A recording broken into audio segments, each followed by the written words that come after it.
오늘도 주님 앞에 오신 사랑하는 성도님들을 축복하며 오늘 우리가 읽은 말씀을 가지고 아사왕의 신앙과 두려움이라는 제목으로 말씀 나눌 때 은혜 받는 깨닫는 시간이 되기를 바랍니다.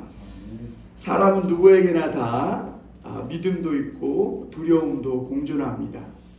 처음부터 끝까지 우리가 한결같이 믿음으로 살면 좋은데 사실은 이 믿음이라는 것은요 마치 살아있는 것과 같아가지고 우리가 하나님을 의지하고 붙잡으면 믿음이 커져요. 그리고 세상은 작아지고 문제는 작아져요. 그런데 우리가 하나님을 바라보지 않고 사람을 의지하거나 물질이나 어떤 세상을 의지하게 되면 하나님은 작아 보이고 또 문제는 커 보이는 것이죠. 여러분, 우리가 하나님을 이왕 믿었으면 처음부터 끝까지 믿음으로 사는 것이 매우 중요한 줄 믿습니다. 오직 의인은 믿음으로 말미암아 살라 그랬어요. 여러분, 오늘이 종려주일입니다. 종려주일이 뭐냐면 예수님이 우리 죄를 대신해서 십자가에 달려 못 박히시기 전날 그 나귀 새끼를 타고 예루살렘 성에 입성하신 날이에요. 그때 많은 사람들이 막 종려나무, 이렇게 종려나무가 뭐냐면 우리가 나무집에 가보면 이렇게 이파리가 이렇게 손가락처럼 생긴 거 있잖아요. 그거를 우슬초를 피에 찍어가지고 막 흔들며 예수님이 예루살렘에 입성한 것을 막 축하하며 마치 왕이 들어온 것처럼 환호를 질렀다고요. 그런데 그 많은 사람들이 예수님이 입성하는 것을 보고 환호를 질렀던 그 많은 사람들이 자기의 목적과 자기의 생각과 다르자 예수님을 도로 십자가에 못 박으라고 소리치며 이 변질되는 것을 보게 됩니다. 그러나 예수님은요 그런 사람들에게 원망이나 불평이나 그 어떤 저주나 욕도 하지 아니하시고 그렇게 갑자기 돌변해서 환호했던 그들이 돌변해서 예수님을 저주하고 십자가로 못 박으라 하는 그들을 위해 친히 자신을 내어주셨던 것을 보게 됩니다. 여러분, 사람을 믿고 또 세상을 믿고 살아가는 것은 마치 갈대지팡이를 붙잡고 살아가는 것과 같아요. 사람은 변함이 없어요. 사람은 오직 정함이 없어요. 흔들리는 갈대와 같은 거예요. 의지하고 신뢰할 존재가 아니에요. 오직 하나님만 바라보며 믿음으로 사는 그런 사람들에게 하나님은 오늘도 은혜를 주시고 그의 인생을 축복과 평안 가운데 인도해 주실 줄 믿습니다. 여러분, 우리 말에 보면 설상가상이라는 말이 있죠. 눈이 녹지도 않았는데 거기에 또 서리가 내리는 겁니다. 굉장히 미끄럽고 위험하죠. 우리 인생에도 어떤 문제가 해결되기도 전에 또 다른 문제가 닥친 거예요. 참, 이런 상황에 놓이면 누구든지 주눅들고 실망하고 시리에 빠지기가 쉬워요. 그런데 여러분, 이상하게 믿음으로 사는 사람은요 고난에 더 강해져요. 힘들고 어려운 일이 있으면 살아나는 역사가 있는 줄 믿습니다. 그런데 여러분, 이런 고난과 어려운 상황 속에서 또 굴하지 않는 이 믿음의 저력을 가지고 우리 성도들은 처음부터 끝까지 믿음으로 살아야 될 줄 믿습니다.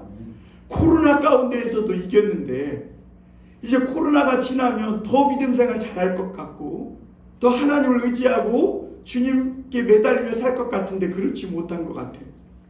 여러분, 그러면 하나님이 기뻐하시는 믿음이 아니에요. 하나님이 코로나 가운데에서도 우리가 그 믿음을 가지고 극복하고 이겨나왔다면 이 좋은 시절이 되면 더 하나님께 매달려서 더 큰 하나님의 역사가 나타나게 하는 것이 주님이 기뻐하시는 믿음이라는 것이죠. 그래서 여러분, 우리가 사람들을 보면요 믿는 사람들 중에도 어떤 사람은요 큰 문제는 정말 주님께 매달리고 기도해서 잘 이기는 사람이 있어요. 그런데 아주 작은 문제 앞에서는 너무나 쉽게 포기하고 두려워하고 주눅들다가 현실과 타협하고 그냥 대충 이렇게 믿음으로 행하지 않고 인간적인 방법으로 이렇게 해결하려는 사람들이 있어요.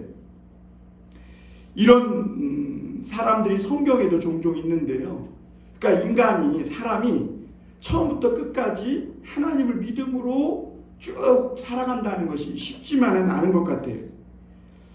여러분, 우리가 지난주에 봤듯이 이 열왕기서에 보면요, 이 아비야를 아비암으로 아주 격화시켜서 이 아비야를 부르고 있는 것을 보게 됩니다.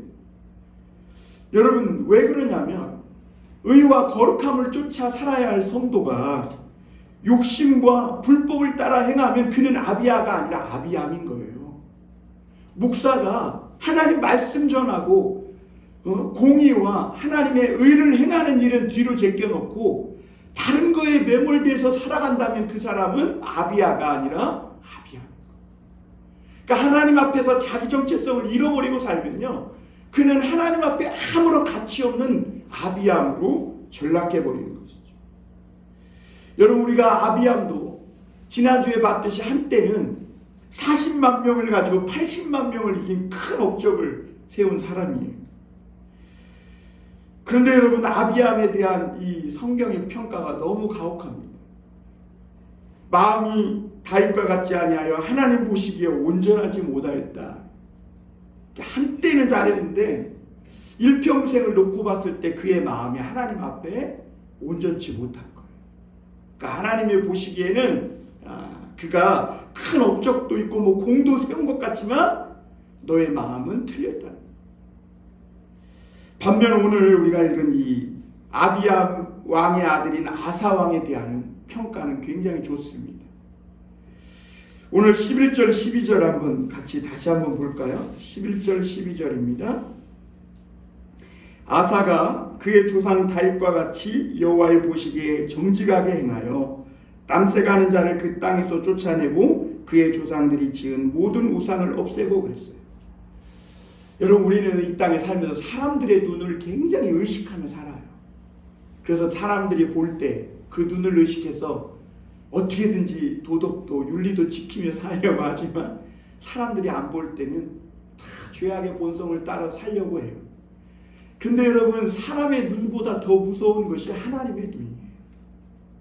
오늘 이 아사왕은 그 아버지 아비암과 달리 하나님이 보시기에 정직하게 가요. 여러분, 아사왕은 다윗의 믿음을 따라서요, 나라를 개혁하고 무엇보다 종교 개혁을 일으켜요. 여러분, 이 종교 개혁을 일으킨다는 것은 굉장히 중요합니다. 왜냐하면 그 당시 나라는 그 신정 국가잖아요. 그러니까 이 종교가 타락하면 어떻게 되는 거예요? 그 나라 백성들의 정신과 마음 상태가 썩고 부패하는 겁니다. 여러분, 우리나라에 왜 사이비가 문제가 되냐면요, 사이비가 한번 들어오잖아요. 사람들, 국민들의 이 정신과 마음이 썩어버려요. 여러분, 사이비는 달래 사이비가 아니에요.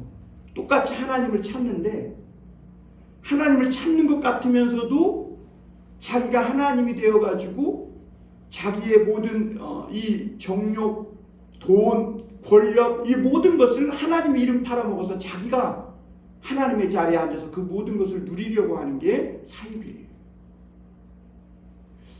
그 여러분, 이런 것들이 나라에 들어오잖아요.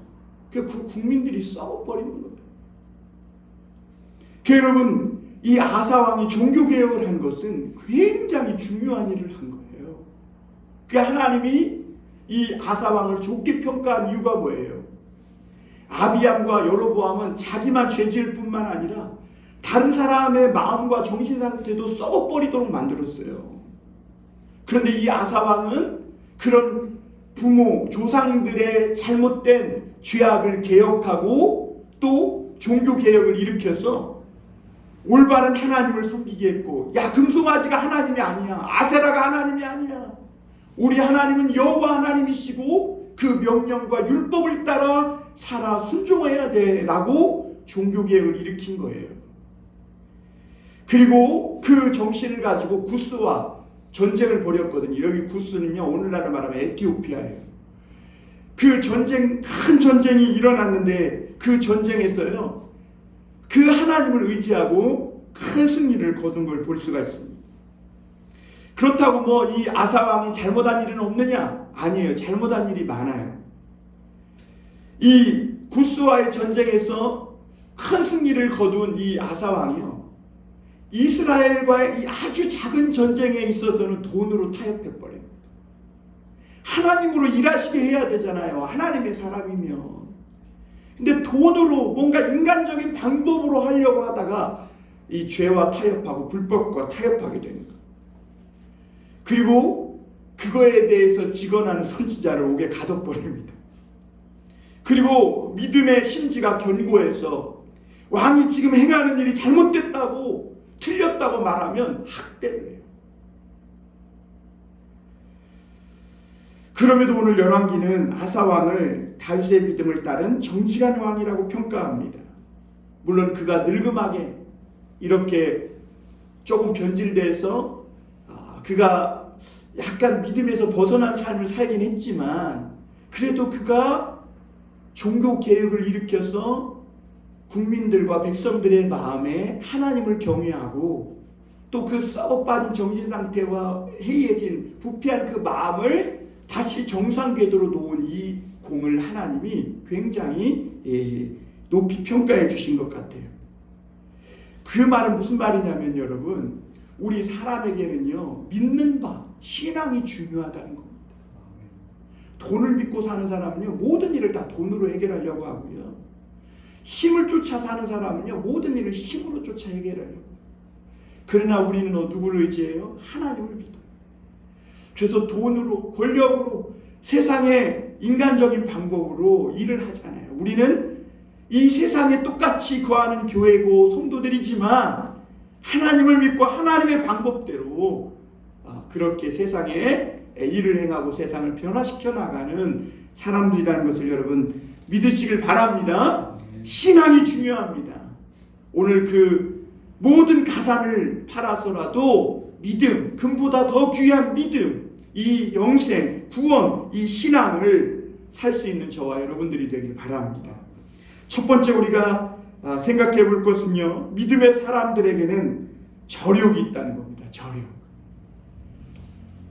인동초라고 옛날에 김대중 대통령이, 그쵸, 인동초라는 그런 별명을 얻었었죠.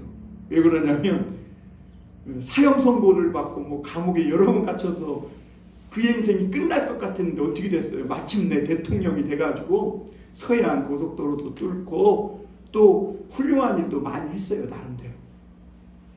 여러분, 믿는 사람들에게는요, 그런 인간적인 것을 뛰어넘는 더 큰 하늘의 이런 놀라운 저력이 있는 줄 믿습니다. 그래서 앞서 말씀드렸지만 믿는 사람들은요, 막 핍박하고 막 육신을 때리고 막 물리적 압박을 가하면 죽을 것 같잖아요. 근데 풀뿌리 신앙이 있어가지고 여러분 쑥을 뽑는다고 해결됩니까? 여러분 대나무 밭은요, 갈아엎어도 안 되더라고. 갈아엎었는데 그 다음에 보면 또 대나무 싹이 나와요. 여러분 믿는 사람들은 이런 저력이 있는 거예요. 오히려 그럴수록 더 어떻게 해요? 고난과 역경을 이기고 승리하는 그런 믿음으로 살아나는 것을 볼 수 있습니다. 여러분 믿음의 가문에는 이런 하나님의 보이지 않는 은혜가 있는 줄 믿습니다. 그래서 하나님이 십계명에 보면 하나님의 저주는 3대까지지만 하나님의 은혜는 1000대까지입니다. 왜요? 믿음의 가문에는요, 보이지 않는 저력이 있는 거예요. 그래서 우리가 열왕기를 쭉 이렇게 읽어보다 보면요, 아버지는요 굉장히 신앙이 엉터리해요. 믿음도 없고 악한 일만 골라서 하고 뭐 나쁜 일만 해요. 그런데 그 아들은 어때요? 믿음이 좋아요. 그래서 아빠나 선지를 본받지 않고 믿음으로 막 새로운 그런 개혁을 일으켜서 부패하고 해이해진 그런 백성들의 정신과 마음을 개혁하고 그렇게 공의와 정의를 해가며 우상과 이 모든 나쁜 것들, 가증한 것들을 내쫓고 사회를 새롭게 일으키는 그런 왕이 있음을 보게 됩니다. 그러니까 믿는 이 가문에는 뭔가 끝날 것 같은데, 뭔가 이제는 틀린 것 같아요. 그런데 하나님의 은혜의 등불이 꺼지지 않더라는 것이죠. 할렐루야. 오늘 저와 여러분들에게도 우리 인생, 내 인생은 끝난 것 같아. 우리 집안은 이제 그냥 별 볼 일 없나 봐. 아니에요.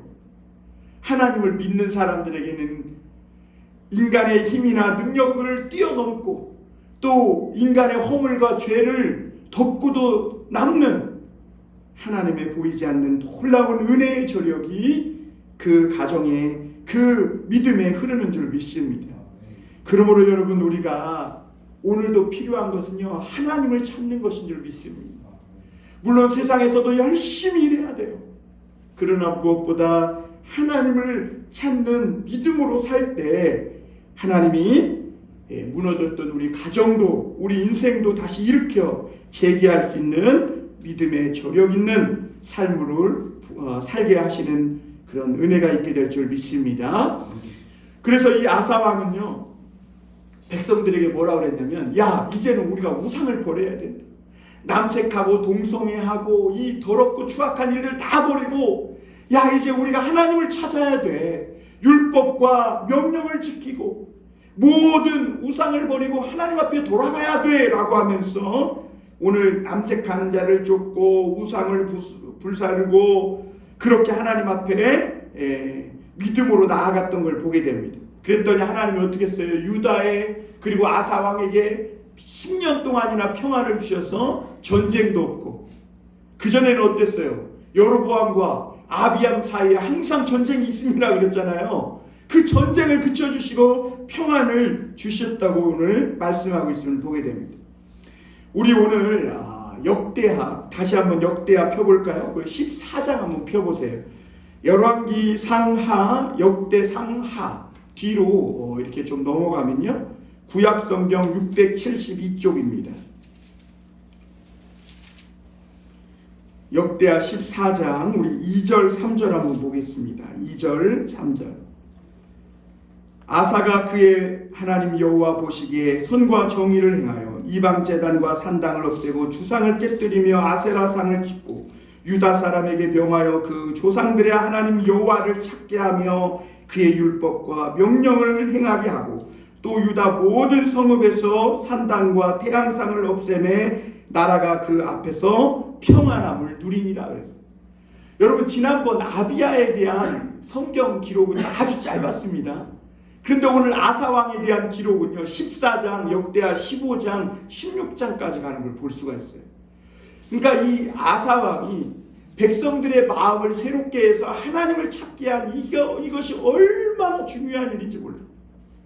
여러분, 전도가요, 이만큼 중요한 거예요, 여러분.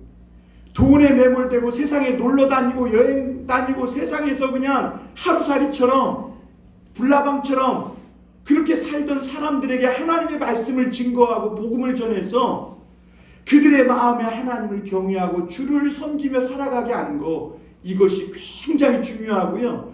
하나님이 이런 사람들을 아주 높고 가치 있게 그의 인생을 평가해 주시는 줄 믿습니다. 여러분, 이 아사는요, 그래서 이 전쟁 없는 10년 동안도 그냥 퍼질러 있지 않았어요. 이 전쟁이 없는 10년 동안 성문을 쌓고 빗장을 만들고 망대도 재건하고 하면서요, 언제 또 있을지 모를 이 성도들에게 불가피한 이 전쟁을 대비하고 있었음을 보게 됩니다. 여러분, 이런 모습을 보면 우리가 깨달아야 될 것은, 성도들은요, 교회 와서도 뭐 열심히 믿고 신앙생활 해야 되지만 세상 일도 열심히 해야 되는 줄 믿습니다. 여러분, 세상에서 열심히 살다가 오늘 여기에 온 사람들이 은혜 받을 자격이 있는 거예요. 여러분, 세상에서는 게을리하고 자기 할 일도 하지 않으면서 뭐 하나님 믿는 척 다 해봐야, 교회 와서 막 뭐 하나님 믿는 척 다 하면 요란법석 떨어봐야 그 헛수고라는 거예요.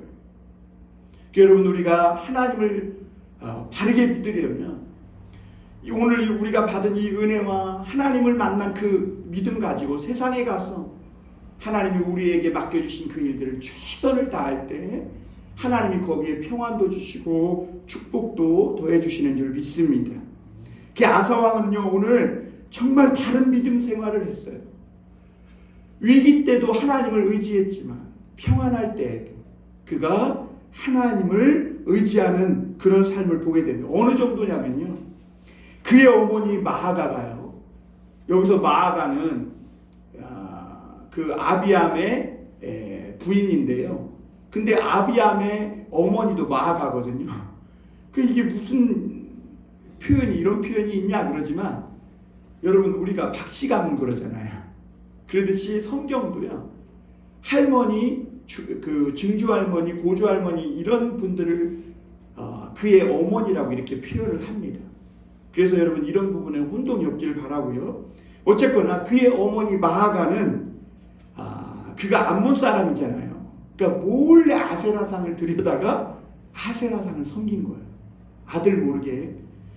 그런데 어느 날 이 아사 왕이 그걸 알게 된 거예요. 그 마아가가 아버지의 부인이고 또 그의 지위는 왕의 어머니요 태우예요. 그럼에도 불구하고 아사 왕이 자기 어머니가 몰래 아세라상을 섬긴다는 걸 알았을 때 그 아세라상을 뺏어다가 기드론 시내에서 막 아주 가루를 내가지고 부셔서 가루를 내서 불살라 버렸어요. 거기서 끝나지 않았어요. 마아가의 이 태우의 지위를 폐해버렸어요. 그리고 태우의 지위를 폐하고 그를 평범한 평민으로 그냥 바꿔버렸어요. 여러분, 이 아사왕의 이러한 철저한 신앙생활은 뭘 의미하냐면 누구라도 우상을 섬기는 일을 용납하지 않겠다는 거예요. 자기 어머니도 그랬는데 누군들 안 하겠어요. 그러니까 아사왕이 이렇게 믿음의 본을 보이면서 자기 어머니라도 우상을 섬기면 그 직위를 폐하고 평민으로 막 돌아가게 하고 철저하게 하나님만 섬기니까 어떻게 됐겠어요? 유다 사람들은 더 두렵고 떨림으로 아사왕의 그 믿음의 본을 쫓아 열심히 하나님을 찾고 부르짖지 않았겠어요? 그리고 그때 여러분 오뎃의 아들 아사랴라는 사람이 있어요.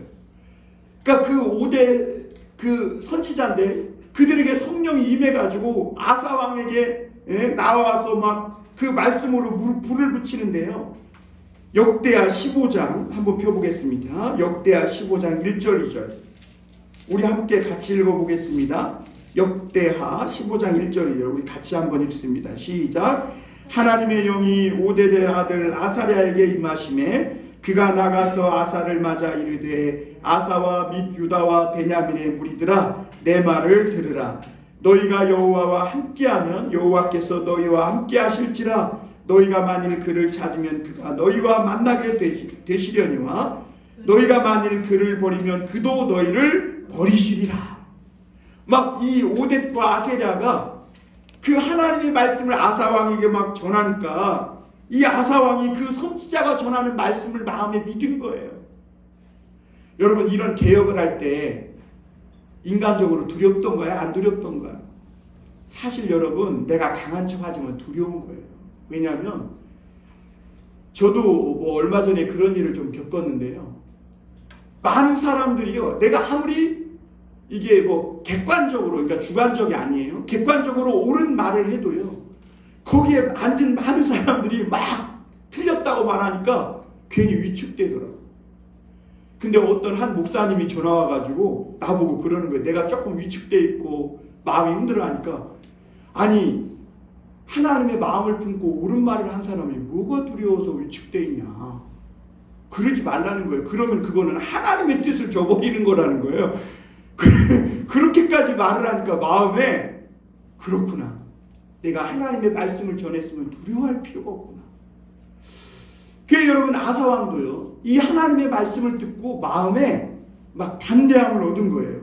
그래서 더 굳세게 마음을 먹고 백성들에게 막 하나님을 찾으라고, 그리고 유다 전역에서 제단과 그 우상의 제단과 우상들과 이 모든 것들을 다 가증스러운 것을 없애버리고 여호와의 제단을 재건하고, 그리고 소 700마리와 양 7,000마리를 하나님 앞에 전쟁까지 들였음을 보게 됩니다.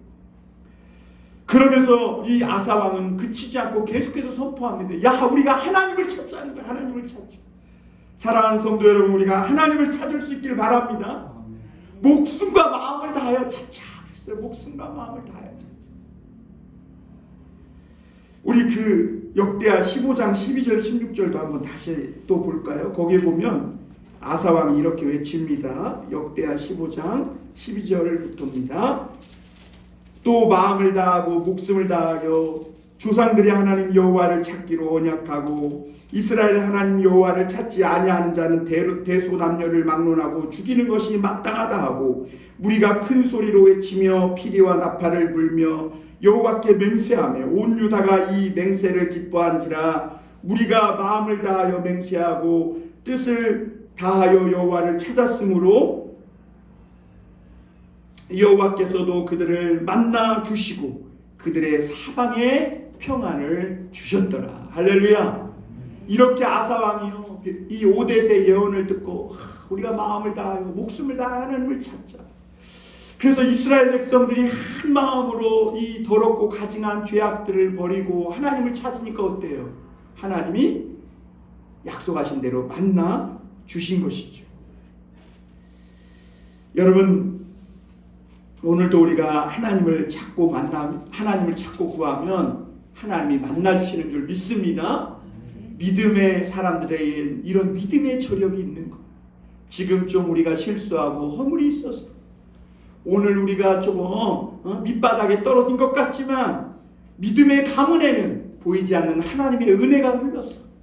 지금이라도 하나님을 목숨과 마음을 다해 찾고 구하면 어떤 문제도 해결해 나갈 수 있는 줄 믿습니다. 우리는 약하지만 하나님은 강하셔서 우리를 통해 세상을 변화시키는 것, 그것이 오늘 믿는 사람들의 믿음의 저력인 줄 믿습니다. 두 번째로 우리가 생각해 볼 것은 피할 수 없는 전쟁입니다. 사랑하는 성도들에게는 누구나 이 보이지 않는 영적 싸움이 있습니다. 요즘 영화에 보면 좀 됐나요? 세상은 쩐의 전쟁이라고 그러잖아요. 쩐의 전쟁. 이 돈 갖고 막 사람을 죽이고 때리고 모함과 온갖 막. 근데 여러분, 우리 믿는 사람들에겐 그런 전쟁이 아니라 보이지 않는 영적 전쟁이 있는 거예요. 오늘 이 아사왕이 다스릴 때 이 구스 에티오피아와 큰 전쟁이 있었습니다. 당시 에티오피아는 큰 나라를 지배하는 나라였는데요. 이 에티오피아 왕 세라가요 애굽을 정복했어요. 그런데 애굽을 정복하고 나보니까 애굽에 이 이집트에 금이 많은 거예요. 이 금이 어디서 났을까 봤더니 전에 르호보암 때 애굽 시삭이 와가지고 예루살렘을 쳐서 어떻게 했어요? 금을 싹 다 뺏어갔거든요. 그러니까 이 에티오피아 세라가 이 금이 예루살렘에서 온 것이라는 것을 알게 된 거예요.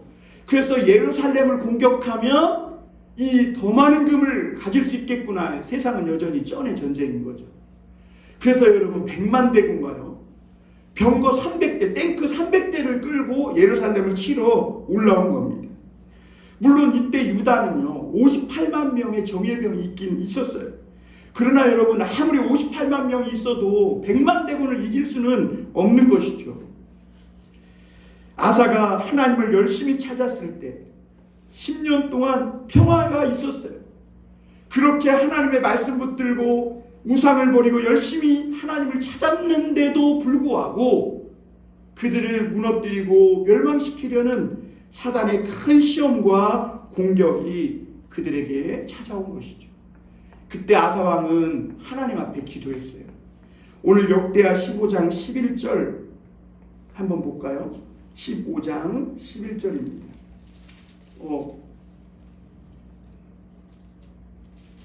미안합니다. 16장 11절입니다.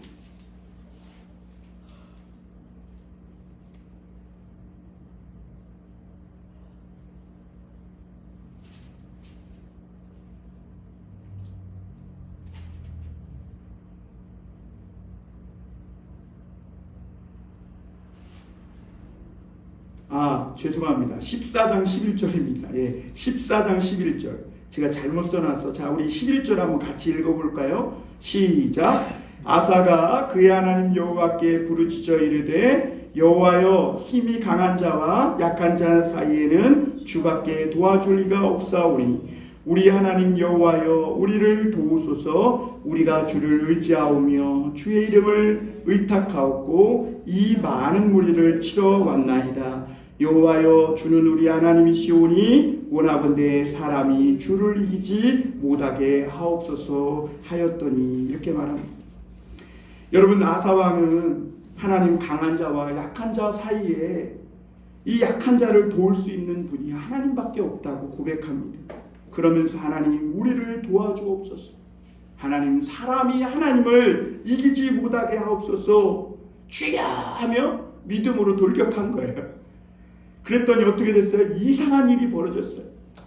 100만 군대가 도망을 치기 시작합니다. 유다 사람과 아사왕이 그랄 땅, 여기 그랄 땅은 블레셋이거든요. 거기까지 진격해가지고 여러분 100만 명이 쳐들어왔으니까 그 전쟁 물자가 얼마나 많았겠어요. 그 많은 모든 전쟁 물자들, 낙타, 그 100만 군대가 끌고 온 양식, 이 모든 걸 다 돌아가지고 주워가지고 어떻게 해요? 예루살렘으로 돌아왔음을 볼 수가 있습니다. 여러분, 중요한 것은 우리 안에 이 성령의 불이 있느냐 없느냐가 중요한 줄 믿습니다. 하나님 앞에 서 있는 사람은 그래서 두려울 것이 없어요. 믿음 없는 것이 문제지, 하나님이 귀머거리라서 못 듣는 것도 아니고 하나님의 손이 짧아 구원치 못하는 게 아니라는 걸 여러분 잊지 마시길 바랍니다. 우리에게 피할 수 없는 전쟁이 있어요. 사랑하는 성도들은 그 하나님을 의지하고 주님을 찾고 구할 때 하나님은 절대로 사람으로 하나님을 이기지 못하는 그런 큰 은혜와 능력으로 우리를 축복하시고 모든 싸움에서 승리하게 하실 줄 믿습니다. 마지막으로 한 가지 더 볼 것은, 그러나 아사왕의 왕에게 두려움도 있었다는 겁니다. 여러분, 아사왕은요 100만 군대를 이기고 많은 전략물자를 끌고 예루살렘에 돌아왔습니다. 그런데 여러분, 시험이 여기서 끝난 걸까요? 아니에요. 여러분, 우리 인생에 있어서 시험이 한 번만 오던가요? 한 고개 넘으면 또 한 고개가 있고, 큰 문제 있고 작은 문제 있고, 우리 인생에는 끝없이 문제가 있고 시험이 닥쳐와요. 이 아사왕에게도 북이스라엘 바사왕의 왕과의 전쟁이 일어난 거예요. 왜 그러냐면 북이스라엘에 사는 사람들은요 금송아지 신앙을 싫어해요. 그래서 바른 신앙을 쫓아 유다로 내려오는 사람이 많았습니다. 앞서 말씀드린 대로 이 사람들이 바른 신앙 생활을 하려고 유다까지 내려오려면요 조상들이 물려준 이 기업을 포기하고 땅도 포기하고 내려와야 됐었어요. 그럼에도 불구하고 많은 사람들이 바른 신앙을 쫓아 이 남유다로 내려오니까 이 바하사가 성질이 난 거예요. 그래갖고 라마에다가 막 성을 건축하고요, 유다로 내려가는 이 사람들을 막으려고 어떻게 해요? 전쟁을 일으킨 거예요. 왜 그러냐면 왕래하지 못하게 하려고 그런 것이죠. 사실 그런데 이 전쟁은요 앞서 구스와의 에티오피아와의 전쟁에 비하면 매우 작은 전쟁이었습니다.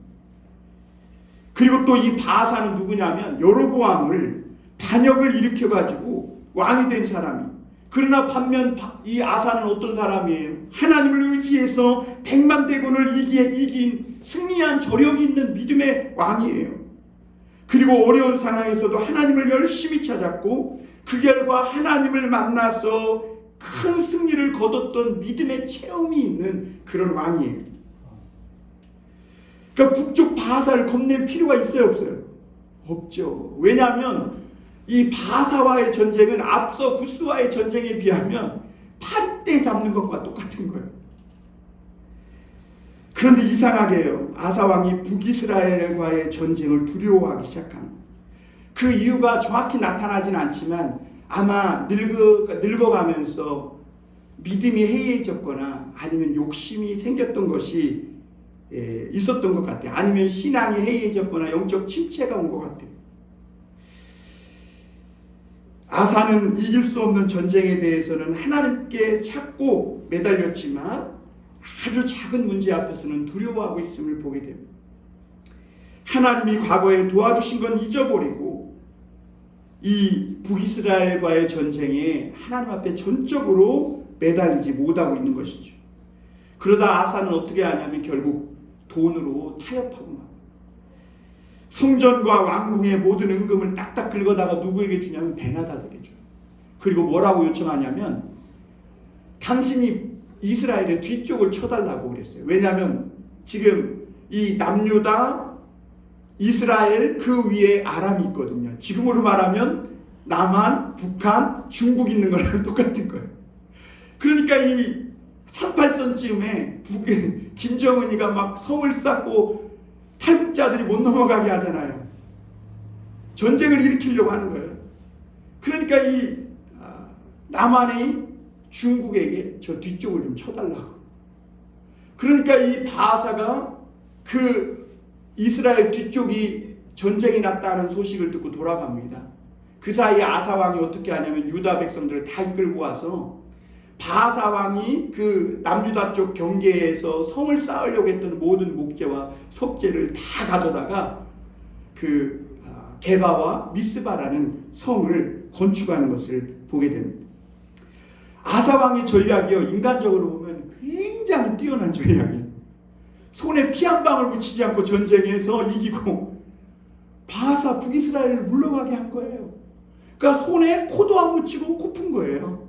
그 인간적으로 보면 얼마나 안정적이고 백성들의 목숨도 잃지 않은 대단한 지혜처럼 보입니다. 그러나 하나님은 이걸 좋게 보지 않았어요. 왜 그러냐면 이것은 하나님을 의지한 것이 아니고 믿음이 아니기 때문에.